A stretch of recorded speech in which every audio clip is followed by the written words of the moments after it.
Atlanta, Stephen A. Smith, I'm sending you a fist bump and a high five from afar.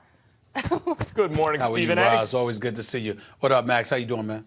Always ready to do it. All right, let's get right to it. Okay, we begin with the Nationals' epic rally against the Dodgers. Dodgers ace Clayton Kershaw entered the game in relief with a 3-1 lead in the 8th inning and promptly gave up homers on consecutive pitches to Anthony Rendon and Juan Soto. Nats win and advance to the NLCS. And here was Dodgers manager Dave Roberts and Clayton Kershaw after the game. Do you feel responsibility for this loss? Sure. I mean, if the blame falls on me, I've got no problem with it. You know, I feel that, you know, my job is to put guys in the best position to have success. And if it doesn't work out, there's always going to be second guessing. And I got no problem, you know, wearing the brunt of that. That's okay. Is this about as worse as you've ever felt? Yeah, probably so. Yeah, I mean, I'm not going to hang my head. I'm going to be here. I'm going to continue to try to fight, continue to try to compete. I'm not going to shy away from it, continue to do it. Everything people say is true right now about the postseason. I understand that.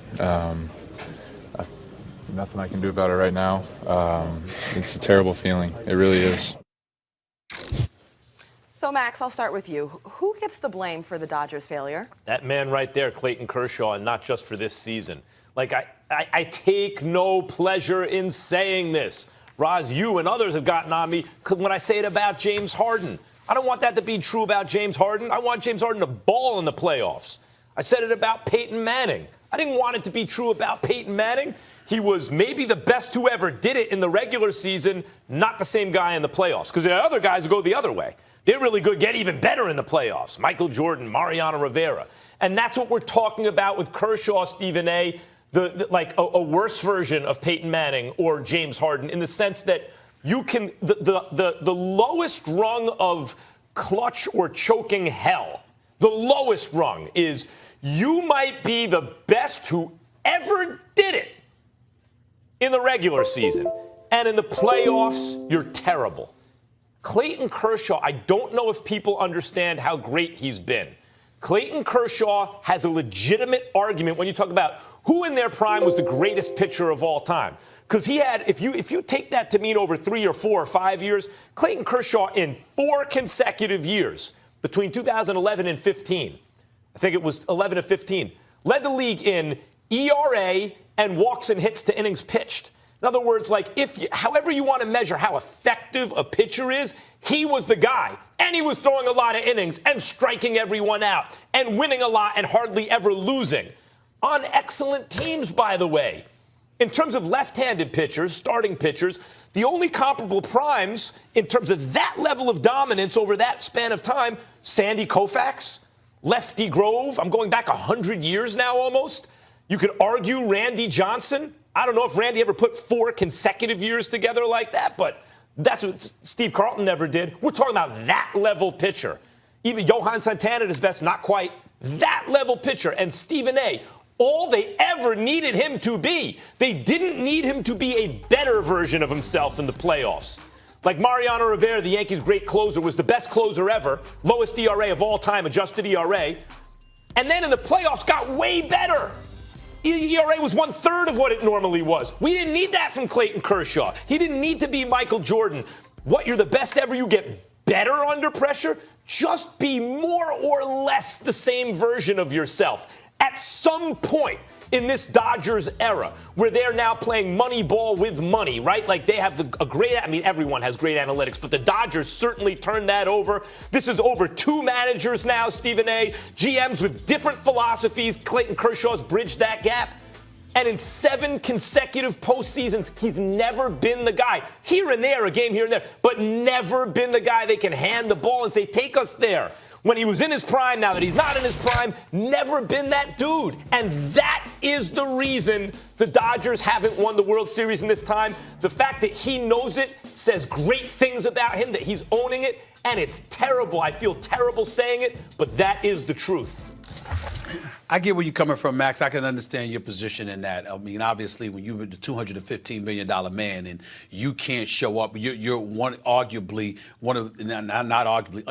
one of the greatest pitchers during the regular season we've ever seen in Major League Baseball history. But somehow, some way, you come up short in the in the postseason. That definitely is a problem. Here's my thing, though. I can't escape, and just as badly as you feel about talking about Kershaw is as badly as I feel about talking about Dave Roberts. Because I think Dave Roberts has obviously done an incredible job. He's been to back-to-back World Series leading up to this point, but he's had a multitude of shots at the apple and hasn't delivered the goods one time in terms of a World Series championship. It's been since 1988 that the Dodgers can't capture a championship. Now let's dissect what transpired here. You sit up there and you bring Kershaw in the 7th. You need one out. He delivers that for you. First of all, why did you bring him out in the 8th inning? You got Kenta Maeda. This guy's been solid all season long. He could have done some things with you in relief. Not only that, you had about 4 different righties that you could have used to go against Rendon. You got Kelly, you've got Maeda. I mean, you look at Jansen as well, even though he's been shaky. The list goes on and on. And so if you had those multitude of guys, you could have went a direction away from Kershaw. Now, he could make the argument, obviously, that in a relief role, Kershaw showed up 5 2/3 innings, 7 strikeouts, no runs, just a couple of hits in the relief appearances that he's had in prior postseasons as an excuse to let Kershaw come out there in the 8th inning. But then when you look at the situation, you got Kolarek, right? I think that's how you pronounce his name. This guy went against Soto, and the only batter he's faced in the NLDS was Soto on 3 occasions, and all 3 times he got him out. Why was Kershaw in there pitching to this man when this guy has clearly showed you he's had Soto's number? You could have utilized somebody different than Kershaw at that particular moment in time. And then again, it brings me back to the usage of Kershaw. If you recall, Max, on several occasions in the past when we've talked, I told you that Southern California sunshine, the heat, the fact that you have him pitching as much as you do. I'm not talking about now. In the past, I've seen situations, me and my boy Jeff Brown always talked about this. We'd see situations where Kershaw is absolutely positively dominant through 7 innings in the regular season. They'll still send him out there for the 8th, sometimes in the 9th inning in the past. And you're wondering, excuse me, are you not thinking about the big picture? Because with this roster, you're anticipating that the Dodgers are going to be playing in October, and you're going to need this dude. But you ride that gravy train. And Dave Roberts, once again, I'm not talking about in terms of the actual workload, but that mentality. I'm going to ride Kershaw instead of going with other guys that are supposed to be there solely for these moments, to get a batter out here, get 2 batters out here. We ain't even talking about guys pitching innings, man. But this is what the deal is, and I think that's a problem. He didn't do that. You can always second guess a manager, but even in your second guessing of Dave Roberts, ultimately you're pointing to Kershaw. You cannot put him out there when you need to get outs in pressure situations in the playoffs. And I'm not trying to hear fans, well, he did it this time, he did it that time.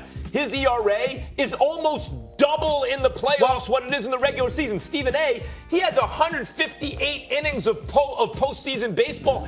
Nowadays, that's like a full season of a starting pitcher almost. And that's a huge sample size. He doesn't get it done when you need him most, when you don't need him as much, in starting, relief, short rest, regular rest. He just doesn't get it done. Max, here's what you're missing. Max. You're missing the point that you've been very consistent about that for how long? Years, right?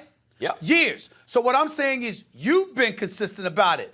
Baseball aficionados everywhere, guys that are covering the sport every day, have been consistent about it. Well, damn it, that means everybody knows. So what the hell you go with it for? This is the point that I'm trying to make. I'm not saying that you're wrong with what you're saying about Kershaw. I'm saying if the blueprint has been established, that unfortunately, under Kershaw the most pressurized situations in postseason play, if this guy has consistently come up short, then you've got to make sure schematically you plan for not needing him in a particular moment like this, so you can go in a different direction. High leverage moments, I get it, but if he's your $215 million, as you said, ace, if he's a guy who's doing things that few people have ever done when the pressure's not on, he's going to get some innings in the playoffs. Right. And he But we're never not talking- comes through. All right, guys, we've got to Well, take a it break comes on this. through, but We got to not take a break on this usually like conversation. innings. We've got Talking about baseball talk, particular we've got football moments talk, here we've got and there. basketball talk today. We've got a lot more debate coming your way. All right, coming up, the 49ers head to La La Land to face a division rival. Will this be the end of their unbeaten season?